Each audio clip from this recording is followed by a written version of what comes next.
What were your major takeaways today from the Shane Doan thing? Did you have any sweeping observations that you'd like to make here? Well, I think he's kind of Jason Spezza 2.0 in terms of... Barney said the exact same thing.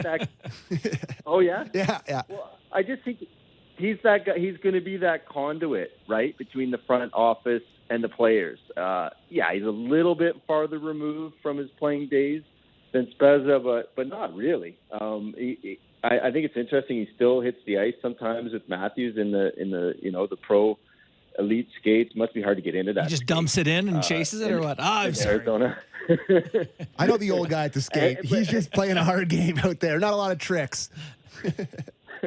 But yeah, just the history he has with Auston Matthews, I think is going to be huge. Like, if anyone, and I don't know if anyone can, but if anyone can convince this guy to take a little less, sell him on the idea that every dollar you leave on the table is a dollar we can spend to build a better supporting cast around you. If anyone can do that, it's probably Shane Doan, who, Matthews idolized as a kid and, still sees on a semi-regular basis in the off season, and they've had a relationship since he was 16. So, that's going back. And then the other big takeaway, I think, was his relationship with Matt Nyes, which goes back to when they were kids, because Nyes and Shane's son Josh were born in the same year, so they were on the same minor hockey team.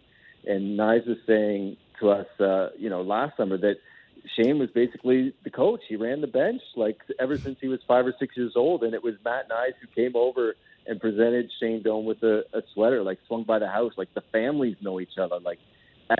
How important is that going to be long term when you're thinking about keeping Matt Nyes happy, or even just Shane being able to go to Brad and say, Austin told me this, or Matty told me this, and this is how the players are feeling. There can kind of be some insight on what the room is missing. Do you know what I mean? It's kind of easier for Nyes to talk to Shane than it would be to talk to Brad directly. Probably. Well, I think when we talked about Dubas leaving, right, and one of the big talking points was that the relationship that Dubas and Matthews had, and would he sign here with whoever comes in, to have Shane Doan, a guy he's known forever, in that room potentially during contract negotiations, or just to have him as a guy that he can lean on during it. It's that's clearly the biggest reason. Can we all agree that that's 1 and 1A, 1B, whatever you want for the reasons that they brought him in here? Clearly he's a good hockey guy. Clearly he knows Treliving well. But we're beating around the bush here if it's not just the Matthew things that he brought him in, and the Nyes as well. Yeah, I mean, it feels like that's the most immediate thing, right? Because Treliving himself signaled that out as his top priority. But I don't think we should say this is going to be Shane Doan's one job. I think he said that he has aspirations to be a general manager himself one day, and he was working towards this type of position anyway. He took the job with Hockey Canada. He was talking about how he was, picking Doug Armstrong's brain, Jason Botterill, these type of guys. He has front office aspirations of his own, and then to be able to go and do it in a high profile place like Toronto, where how many teams are they going to throw out a Zoom call for the special assistant and 25 people jump on the Zoom call and write about the new special assistant, right? So it also boosts his profile for his long-term aspirations of being a GM one day. For sure. Okay, so Tree gets John Dutton to come on board and be the assistant to the GM or whatever.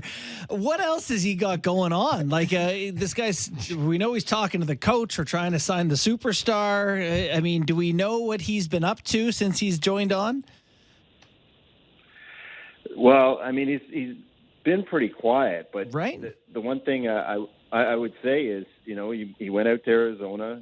He's made this hire. I think we need to figure out something on Sheldon Keefe pretty soon. Right. It is to me that's a big one. Is he your guy? Are you have you met surely they've met by now, right? So are you going to decide to keep him? If you are keeping him, are you just going to let him be a lame duck? Or are you going to extend him? Or are you going to look elsewhere?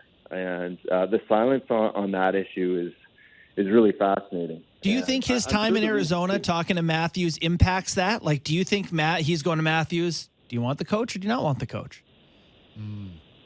Yeah, I do. I actually think Matthews has a huge say in Sheldon Keefe's future here. God, we're doing you better sign Matthews. Matthews, the amount of stuff that they're just to his every need here. Like they just hired his boyhood idol. They're asking him about the coach. They're going to give him less term than every other guy I signed for. Hopefully he signs or what? Yeah. They're bending the knee to him here big time. True. Well, I know that he wants to know the plan. He wants to know who the coach is going to be. He wants to know who his wingers are going to be. He wants to know, how Brad's going to restructure the team, if at all.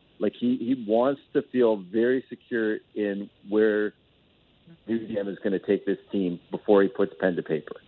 Now, do I know how much if Auston Matthews is saying fire Keefe or hire Keefe, I love, or extend Keefe, I love working for Keefe? I have no clue. But I know that, he and his camp want to know the plan. They want to know everything before they commit to anything long term.